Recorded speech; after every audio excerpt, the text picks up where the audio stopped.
Our top news this week. DJI have officially launched their Ronin-S single handheld gimbal stabilizer designed for DSLR and mirrorless cameras. The newest DJI stabilizer features a hefty 3.6 kg payload and a reported 12-hour battery life.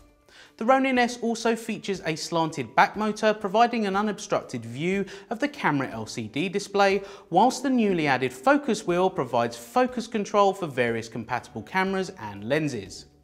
The DJI Ronin-S is priced very competitively at £670 and is expected to start shipping as early as July.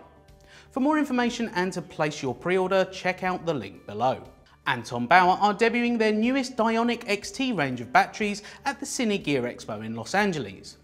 Designed for the latest generation of broadcast and digital cameras, the new Dionic XT batteries will be available in 99 Wh and 150 Wh capacities in both gold mount as well as V-mount configurations. A DTAP accessory power port is also included, in addition to an LCD display on the side showing vital battery status information. Wood & Camera have also announced their new PL mount conversion kit for the Canon C300 Mark II camera.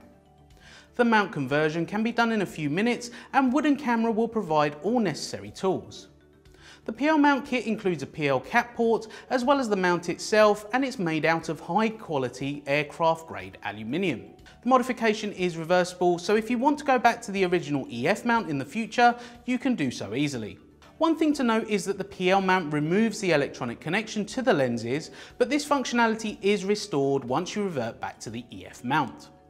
That's it for this week. We'll be back next week with more news in 90 seconds.